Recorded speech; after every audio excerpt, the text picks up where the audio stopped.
y bienvenidas a nuestro programa de debate político Tesis y Antítesis con los asambleístas Virgilio Hernández y Luis Fernando Torres. Como cada semana agradecemos su sintonía.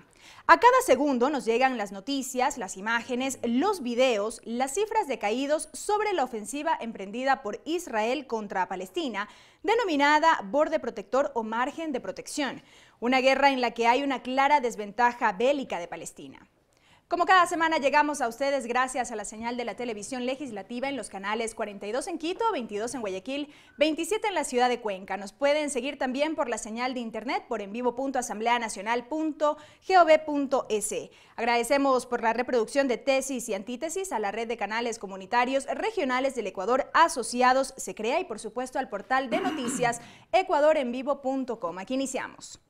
A inicios de julio comenzó la ofensiva del gobierno de Israel contra Palestina bajo el argumento de que tienen derecho a defenderse de los ataques del grupo insurgente Hamás. ¿Se trata de solo una defensa? Veamos un video que resume los acontecimientos en Medio Oriente. El conflicto entre Israel y Palestina se puede decir que inició con la aprobación de la Resolución 181 de la Asamblea General de las Naciones Unidas el 29 de noviembre de 1947, que recomendaba el establecimiento de un plan de partición con unión económica y planteó la creación de un Estado árabe, Palestina, y uno judío, Israel. En ese momento la nación palestina poseía el 92% de la tierra.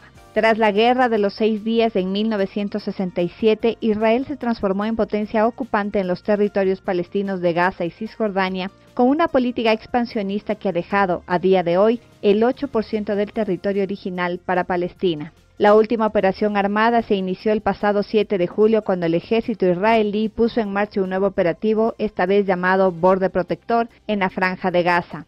Desde el inicio del operativo, más de 2.000 palestinos han perdido la vida. El número de niños muertos supera los 200. Son más de 6.500 personas las que han resultado heridas y el número de desplazados rebasa los 250.000 personas, según datos de la Organización de las Naciones Unidas. Sensible ante la desproporción bélica, el pasado 17 de julio, la Asamblea Nacional aprobó con 86 votos a favor una resolución que condena enérgicamente los ataques indiscriminados del ejército de Israel contra la población civil de Palestina, que entre otros puntos hace un llamado a la comunidad internacional para tomar acciones urgentes y sancionar el genocidio. Conmina a la solidaridad con el pueblo de Palestina, exhorta a la comunidad internacional a tomar acciones urgentes para atender la grave crisis humanitaria en la Franja de Gaza, denuncia el sionismo internacional que secunda las acciones de guerra de Israel, legitima la violencia contra Palestina y reconoce el 29 de noviembre como Día Internacional de Solidaridad con el pueblo palestino. La resolución fue entregada por la primera vicepresidenta de la Asamblea Nacional, Rosana Alvarado, al embajador de Palestina en Ecuador, Hani Rewani. Bien, iniciamos este debate político con usted, asambleísta Torres. No sin antes recordarles que en este bloque tienen 2 minutos cada uno para exponer sus criterios. Empecemos marcando las posiciones en este conflicto que recrudecido ahora no es nuevo. Bueno, Salomón Ben-Ami, un sionista radicado en España, escribió hace pocos días un artículo muy sugerente en el diario El País, y él indica que esta guerra está minando la legitimidad internacional de Israel. Si bien Israel tiene derecho a defenderse de los ataques con cohetes que provienen básicamente de acciones de Hamás, una guerra asimétrica como la que se vive allá, en la que es muy difícil definir los objetivos, mina la legitimidad internacional de Israel, porque desde todo punto de vista se mira que ese gran poderío que tiene Israel es utilizado de manera desproporcionada en contra inclusive de una población civil. ¿Cuál es la solución a este gran problema? ¿Ha fracasado cualquier salida diplomática?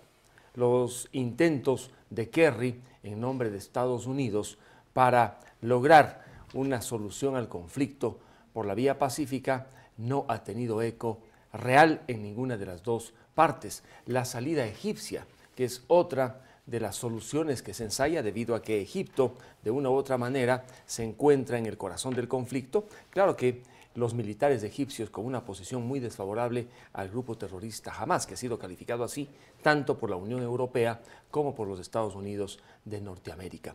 Por consiguiente, Israel no puede indefinidamente continuar con este tipo de acciones bélicas. Su legitimidad internacional cada día está sometida a una durísima prueba. ¿Qué dicen los israelíes? Bueno, que en función del derecho a la defensa deben prácticamente no liquidar ni eliminar a Hamás, porque a Israel no le interesa, como dice Salomón Ben Amí, convertir a Palestina en una especie de Somalia, pero sí minar de tal manera que jamás este grupo terrorista que coexiste con la Organización de Liberación Palestina allá en esta zona pueda seguir llevando adelante una serie de acciones que golpean también varios sectores, especialmente civiles, en Israel. Gracias. Asambleísta Hernández, su posición frente a este conflicto.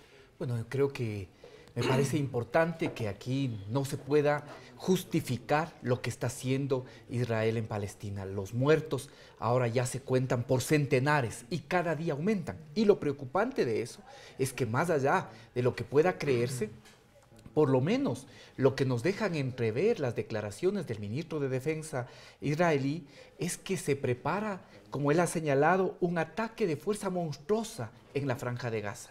Esto es realmente preocupante porque si algo ha quedado en entredicho es que la existencia o no de una comunidad internacional. Yo creo que en esto sí hay que coincidir con lo que dicen filósofos como Noam Chomsky, por ejemplo, que señala que este concepto de comunidad internacional, cuando no se puede parar la serie de ataques, sí se resulta vacío, resulta absolutamente sin fundamento. Él dice, es un truco, es una ilusión, y así parecería, porque lo que podemos ver es que día a día aumentan los ataques, que incluso se viola todo principio elemental del derecho internacional, porque no es que en la guerra no hay reglas, se podría pensar que en la guerra no hay reglas, no, en la guerra hay reglas, y lo que hemos visto es que hay ataques a hospitales, ataques incluso a instituciones educativas que fueron generadas por las propias Naciones Unidas, de tal manera que esto ha superado todos los límites y lo primero que ha demostrado es la inexistencia de una comunidad internacional. Creo que aquí además no podemos dejar de ver la absoluta responsabilidad de los Estados Unidos, de la Unión Europea, que sí, alguna vez hay tibias reacciones, hay algún pronunciamiento, pero no se establece nada contundente y es más, mientras se hacen toda esta serie de declaraciones, en el fondo se le sigue proveyendo, por ejemplo, de armas a Israel y con eso se permite que prosiga el ataque. Parece que el primer lema, el primer gran derrotado de esta guerra, ya es, no guerra, este genocidio, ya es este concepto de comunidad internacional. Gracias, asambleísta Torres. Bueno, el desastre está allí, lamentablemente para todos, pero tiene que ser aprovechado para encontrar varias soluciones que deben estar debidamente reconocidos del Estado palestino y el Estado israelí, es la solución única que existe, luego que se pase de este conflicto a la paz y luego que se aplique una especie de plan Marshall, aquel plan que se aplicó luego de que Europa fue devastada en la Segunda Guerra Mundial, para tratar de reconstruir la infraestructura física, sobre todo en la zona palestina, que ha sido completamente destruida. Hace pocos días una noticia de prensa relataba que se había bombardeado la única central eléctrica que alimentaba con energía prácticamente al 80% de la población, que va a tomar un año a los pobladores palestinos poder prácticamente arreglar esa central. Pues la infraestructura está liquidada, tienen problemas en el abastecimiento de agua potable. Por lo tanto, de este desastre debe aparecer una solución y creo que va a llegar. Pero ahora bien, ¿cuánta responsabilidad tiene Hamás en este conflicto? Bueno, Hamás tiene indudablemente responsabilidad. Porque, ¿qué tenemos en el mundo palestino? Tenemos a la Organización de Liberación Palestina con Mahmoud Abbas, que es el presidente, que ha sido bastante moderado. Y el grupo Hamás, que es un grupo terrorista, bélico. Ha tenido el presidente de la OLP, Mahmoud Abbas, que de alguna manera ser tolerante con Hamás para conservar la legitimidad. Pero no es que en Palestina solamente hay un grupo terrorista como Hamas gobernando con el voto popular desde el año 2007. También existe la Organización de Liberación Palestina, que antes estuvo dirigida por Yasser Arafat, que es un tanto más moderada. Al final, creo yo, que sí vamos a tener una solución. Hamas no va a desaparecer, no le interesa a Israel que desaparezca, pero sí debe llegar finalmente a un acuerdo para gobernar en el un lado los palestinos con Hamas, con la OLP, y en el otro lado los israelíes. Gracias. Asambleísta Hernández, sobre este mismo tema, respecto a esta responsabilidad que tendría Hamas en el conflicto, con tantos muertos de su lado, ¿no estarían acaso obligados a un cese al fuego? A ver, pero creo que hay que circunscribir lo que pasa en Palestina y lo que pasa con Hamas en la situación también del conflicto y de lo que ha sido Palestina. Desde 1947, efectivamente, las Naciones Unidas no ha sido capaz de que se cumpla una resolución que en el mismo acto que reconocía la posibilidad de un Estado de Israel, al mismo tiempo señalaba que debe existir un Estado palestino y que la ciudad de Jerusalén tiene que tener un estatuto internacional. Esto está desde 1947 y de manera sistemática, una a una, se han ido violentando las resoluciones y no se ha podido cumplir. De tal forma que, por ejemplo, ahora mirar la actuación de Hamas sin justificar las acciones que se puedan realizar de parte de este grupo, pero sin mirar, por ejemplo, la situación que vive la Franja de Gaza, en la que no se permite la entrada y la salida de las personas, en la que hay actos ilegales por parte del Estado de Israel, como por ejemplo permitir una detención que llaman administrativa, por la cual una persona palestina puede estar hasta 2 años encarcelada. Eso no tiene ninguna, pero ninguna explicación. O esta prohibición prácticamente de que los palestinos menores de 35 años y las mujeres palestinas menores de 25, así sean casadas con una persona de Israel, puedan entrar o salir del propio Estado de Israel y de la Franja de Gaza. Es absolutamente inconcebible. De tal manera que hay que mirar y hay que circunscribir que aquí lo que se ha venido haciendo es permanentemente desoyendo las resoluciones que existen por parte de Naciones Unidas, y también hay una política de ocupación. No solo ahora con la creación, cuando se creó el Estado palestino, posteriormente, después se ocupó el 70% ya con la creación en 1948 del Estado. En 1967, después de la Guerra de los 6 días, se ocupó prácticamente el total del territorio que era Palestina. Esta es imposible y el mundo no puede permanecer complaciente frente a esta realidad. Gracias, asambleísta. Amigos, tiempo de una breve pausa aquí en Tesis y Antítesis. Quédense en sus asientos, no se vayan, enseguida continuamos con más de este debate político.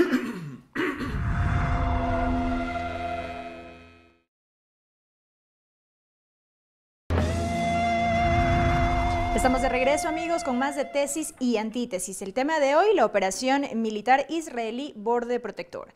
Recuerden que llegamos a ustedes gracias a la señal de la televisión legislativa en los canales 42 en Quito, 22 en Guayaquil, 27 en la ciudad de Cuenca, y también nos pueden seguir por internet a través de envivo.asambleanacional.gov.es, también por el portal de noticias ecuadorenvivo.com. A continuación les compartimos un video con las opiniones de los ciudadanos frente a este conflicto armado entre Israel y Palestina. Creo que es importante que la gente haga conciencia de que un pueblo no puede ser aniquilado impunemente. El pueblo palestino tiene derecho a una tierra, tiene derecho a una vida, tiene derecho a que sus hijos, a que sus familias puedan tener un futuro. No podemos ser cómplices con el silencio, por lo tanto tenemos que realizar protestas, no solamente aquí a nivel de Sudamérica, sino a nivel de todo el mundo. Y matar es matar, o sea, no importa quién lo haga ni dónde. Ahorita mismo están matando a niños y nadie se atreve a decir nada. Tantos bombardeos, tantas muertes injustificadas, donde gente inocente como niños, ancianos y mujeres son los que mueren. Vamos 750 hasta hoy en la mañana de muertes y la mayor parte son niños inocentes que ni siquiera tienen nada que ver. Es verdad, y niños al menos no tienen por qué morir. Que paren la matanza, somos seres humanos, hermanos de sangre, de alma, de espíritu, de esencia. Que paren la matanza. Todos somos pueblo y creo que es la oportunidad de que los ecuatorianos expresen su solidaridad con los que más necesitan. La guerra es un campo de batalla, no junto a los civiles. Entonces, a parar esta nota y ya. Como dice Luther King, más daño le hace al mundo el silencio de los buenos que el daño que le puedan causar los malvados. Sí, para mí el mejor legado que les puedo dejar a mis hijos es la paz, el amor a los seres humanos. Eso es lo más importante. Asambleísta Torres, su opinión frente a esta opinión ciudadana. Bueno, yo concuerdo plenamente con ellos. Esta matanza tiene que parar y tiene que parar con una solución política final, que sería el reconocimiento de los dos estados, la reconstrucción completa de la Franja de Gaza. Pero, ¿qué existe básicamente en las zonas palestinas? No solamente un grupo político terrorista como es Hamas, sino otras organizaciones. Allí está la Organización para la Liberación Palestina, que es indudablemente mucho más tolerante. Anteriormente, cuando se habían producido algunos enfrentamientos entre fuerzas que están en la Franja de Gaza y los israelíes, en Cisjordania y en Jerusalén, donde también existen asentamientos palestinos, los palestinos guardaban bastante silencio. Últimamente no. En Cisjordania ha habido una serie de movilizaciones a favor de los palestinos y lo propio ha ocurrido en ciertos sectores de Jerusalén. Ello significa que frente a lo que está ocurriendo en este momento ha existido una solidaridad que antes no se había advertido. Ahora bien, ¿cuál es la consecuencia final de todo lo que está ocurriendo? Que los países que se encuentran, digamos, participando, viendo, como sería Egipto, Jordania y Arabia Saudita, podrían jugar un papel importante. Claro que los gobiernos de estos tres países han fijado ya su posición frente a Hamas. Ellos están contra el grupo terrorista, pero podrían ayudar en un momento dado para el reconocimiento del Estado palestino, por supuesto el Estado judío en paz, y encontrar el camino pacífico a una solución que demanda la comunidad internacional. Lo que sí resulta intolerable es prácticamente son aquellas muertes que han ocurrido. Se comenta que choferes de los carros de la Cruz Roja habían sido obligados a abrir la puerta, bajar y los habían disparado a quemarropa. Pues esos son crímenes de lesa humanidad, o los ataques también a escuelas. Ello es intolerable y si tienen que ser juzgados, que sean aquellos que han ordenado o han cometido este tipo de delitos. Gracias, asambleísta Hernández. Sobre este punto final, usted había advertido de un genocidio. Sí, y yo también coincido con lo que dicen los ciudadanos.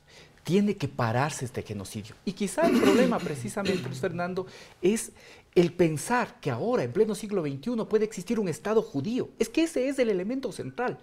Ese es el elemento central que puede permitir una explicación articulada de lo que es el conflicto. ¿Por qué no se permite o no se reconoce, como se lo hizo efectivamente con una mínima cantidad de personas en la década del 50, la nacionalidad a los palestinos? ¿Por qué? Porque eso amenaza a la posibilidad, si en el supuesto caso eso quisieran los palestinos. Pero ¿por qué no se reconoce? Porque eso amenaza a la posibilidad de un Estado judío. Segundo, ¿por qué también se recrudece a propósito, con el pretexto de las muertes de estos tres jóvenes israelíes, esta ofensiva? ¿Por qué? Porque esto es coincidente precisamente con el acercamiento que se hacía a inicios de año entre Al-Fatah y Hamas para buscar tener un gobierno mínimo de unidad nacional palestina. Este es el problema. Pero, sin embargo, hay, y esto vale decir, un interés en preservar el Estado judío, y por eso, frente a esta sola posibilidad que Al-Fatah y Hamas puedan mantener algún tipo de acercamiento, viene esta ofensiva. Frente, como ya hemos señalado, a la actitud, yo diría, complaciente de Naciones Unidas, que recién en el 2012 le dio el carácter de Estado observador y que aún no ha sido capaz de darle el reconocimiento como Estado pleno. ¿Por qué? Porque los Estados Unidos boicotea de manera permanente esa posibilidad en el Consejo de Seguridad. Ese es el tema de concebir en pleno siglo XXI que puede existir un Estado judío. Y obviamente lo que aquí vemos que hay y que se practica es una política de ocupación, y lo que pasa en Cisjordania efectivamente demuestra eso. 450.000 personas judías de una población de 2 millones de habitantes. Vale decir además que ahí la provisión, por ejemplo, de servicios de agua es absolutamente dispar. 620 metros cúbicos ocupa por persona cada habitante de las zonas de asentamiento judío, mientras 100 ocupa cada habitante de la zona de Palestina. Asambleísta Torres, su respuesta brevemente. Bueno, sí, efectivamente aquí de lo que se trata es de Israel, Palestina en cuanto a su institucionalización política en el territorio. Israel es un Estado plenamente reconocido. Lo que se quiere es que Palestina indudablemente pueda consolidar institucionalmente un Estado palestino. Allá se va a llegar, así como antes de 1947 los israelitas no tenían territorio para poder constituir el Estado y ahora lo tienen. Lo mismo ocurre con los palestinos frente a la demanda que ellos plantean ante el mundo. De hecho, en la ONU, como muy bien dice Virgilio, han sido ya reconocidos como una especie de organización observadora, Estado observador, pero no Estado como nosotros conocemos. Pero hacia allá vamos a llegar. Ahora bien, el problema no solamente es de Israel, también es de Egipto, que está allí, pues, junto a la franja de Gaza. Bueno, Egipto, que tiene un papel protagónico, digamos, en ese lugar, ¿qué quiere? Egipto, de lo que se conoce, al menos los militares que hoy gobiernan ese país, de ninguna manera aceptarían que jamás controle el Estado palestino. Y prácticamente ese es uno de los puntos o una de las piedras de toque. Inclusive se ha hablado de la solución egipcia, para que sea Egipto el de alguna manera el que encuentre o dé una vía de solución. De tal manera que si tenemos a Egipto involucrado, también se encuentra Jordania y por supuesto está también Arabia Saudita. De tal modo que el conflicto tiene una magnitud que sobrepasa lo que pueda hacer Estados Unidos, la Unión Europea y por supuesto el propio Israel. Ahora, como dije al iniciar mi intervención, esta forma en la que Israel viene enfrentando el conflicto con una guerra asimétrica, desproporcionada, mina la legitimidad de Israel en el mundo internacional, porque pierde credibilidad. Asambleísta Torres, un elemento importante, en una guerra siempre hay un negocio en la mitad y que tiene que ver con las armas. Y la mayoría de las armas utilizadas en esta operación son estadounidenses. ¿Estados Unidos estaría lucrando de este conflicto? No, mire, de lado y lado, ¿no? Los comerciantes de armas deambulan por todo lado. Serán armas fabricadas localmente, uno no sabe, pero cuando hay una guerra, los comerciantes de armas hacen siempre un gran negocio de lado y lado. Asambleísta Hernández, su criterio respecto a este último punto. Mire, este es un tema clave en la imposibilidad de resolver el conflicto entre Israel y Palestina. Efectivamente, lo que tenemos aquí también es que frente a este poderío militar bélico de Israel, tenemos al mundo árabe dividido y con distintos intereses, porque también ahí juegan el papel de los imperios. El tema militar es un tema clave. ¿Cuánto ha sido la asistencia? ¿Cuánto ha ascendido la asistencia militar norteamericana? 112.000 millones de dólares se estima que es lo que los Estados Unidos, entre comillas, ha donado a Israel. Pero esa donación, entre comillas, tiene un condicionamiento, y es que el 75% de lo que se dona en asistencia militar sea comprada a las propias empresas norteamericanas, de tal manera que es una plata que va a Israel, pero después regresa a los Estados Unidos porque se le compra el 75% del armamento de esta ayuda, entre comillas, nuevamente repito, militar. Entonces aquí hay un doble juego y eso creo que puede explicar precisamente por qué los Estados Unidos están directamente involucrados. Hay, en primer lugar, apoyo militar, como ya he señalado, que es un apoyo militar que tiene millones de dólares, 112.000 millones de dólares. Segundo, apoyo diplomático. Ese apoyo diplomático que hace que se bloquee permanentemente resoluciones del Consejo de Seguridad de las Naciones Unidas y que se desoiga también toda la serie de recomendaciones que ha realizado Naciones Unidas. Y también hay que decir, hay el apoyo de las grandes corporaciones, de los grandes capitales que presionan en la economía norteamericana y del mundo para permitir una solución pacífica.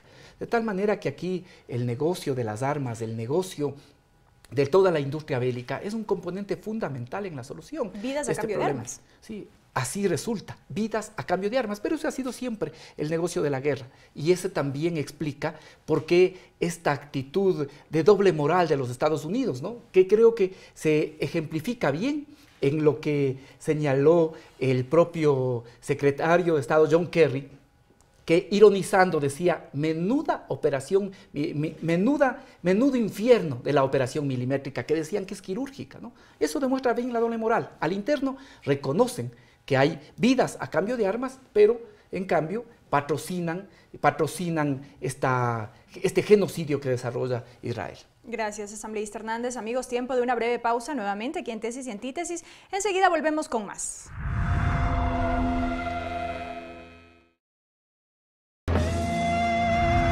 Estamos de regreso, amigos, con más de Tesis y Antítesis. El tema de hoy, la operación militar israelí Borde Protector. Asambleísta Torres, en estos últimos 3 minutos, ¿qué posición debe tomar la comunidad internacional ante este conflicto? Hemos visto una serie de pronunciamientos, ya lo hizo Mercosur, se lo ha hecho desde distintos frentes. ¿Qué posición debe tomar la comunidad internacional?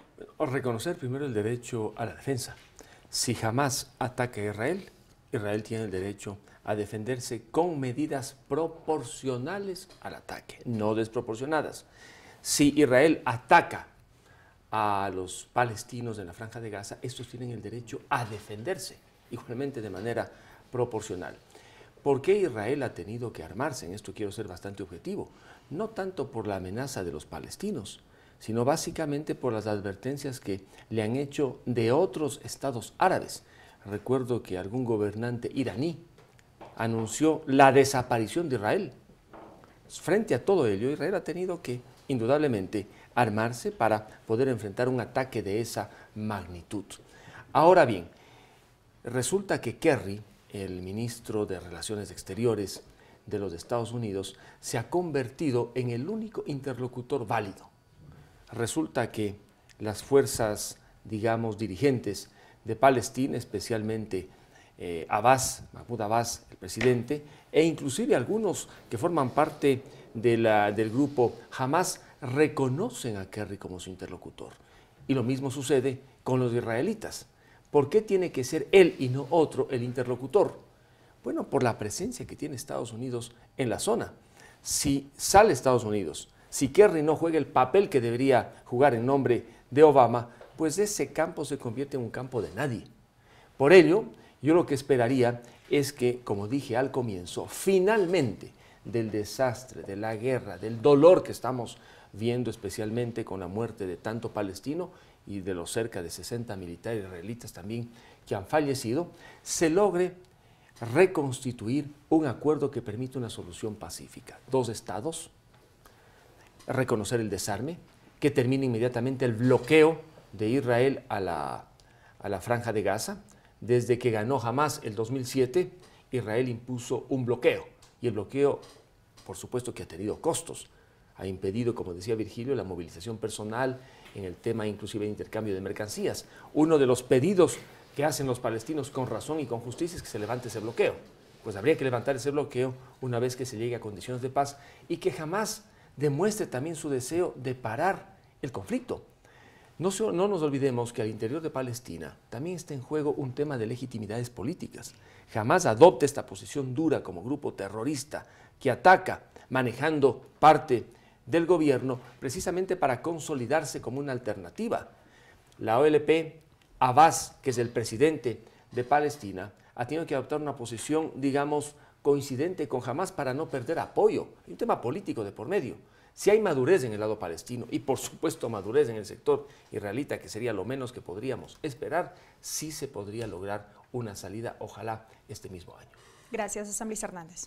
Mire, lo paradójico de la geopolítica es que ahora, en plena escalada del conflicto, se pueda darle el calificativo a Hamás de grupo terrorista, por eso que este término siempre es ambiguo y siempre está en discusión, y no se pueda condenar de manera enérgica e intervenir por parte de la comunidad internacional acciones terroristas de un Estado que lo que está haciendo es básicamente afectando a la vida de niños. El 30% de quienes mueren en el conflicto son niños. Entonces esto es realmente increíble, ¿no? Esto da cuenta de las paradojas de la geopolítica y sobre todo de cómo se siguen tomando las decisiones al interior de los organismos internacionales. Creo que está en duda también la legitimidad de las Naciones Unidas. Han sido innumerables resoluciones las que de forma permanente se han violentado.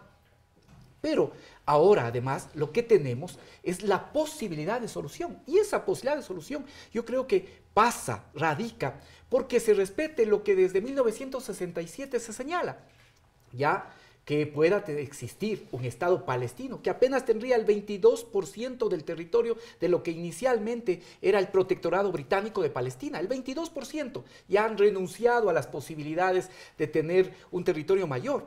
Pero ahora también esa solución va acompañada de dos temas fundamentales. Primero, que cese esta política de ocupación. Porque esta política de ocupación lo que hace, por decir algo en el tema de Cisjordania, es tener territorios inconexos, discontinuos, acantonados, y esos territorios además rodeados por el ejército israelí, que impide la libre movilización de los propios palestinos, no solo en la Franja de Gaza, sino en Cisjordania. Entonces esto es importante. Lo que pasa en la Franja de Gaza. ¿Cuál es el planteamiento fundamental en la Franja de Gaza? Que cese precisamente este control y que se permita desarrollar esta posibilidad de Estado palestino. Y es frente a eso a lo que reacciona Israel, y con la complicidad, yo vuelvo a señalar aquí, hay complicidad de los Estados Unidos, hay complicidad de Europa, hay complicidad del resto del mundo que de alguna manera ve lo que pasa en Israel y Palestina de forma impasible. Otro elemento que es importante plantear es que ahora, más que nunca, se requiere también que podamos repensar cómo funcionan estas instancias internacionales, cómo funciona Naciones Unidas, por qué esa capacidad y ese poder de veto del Consejo de Seguridad de las Naciones Unidas que impide el reconocimiento del Estado palestino y que se establezcan las medidas para su posibilidad, para su realización.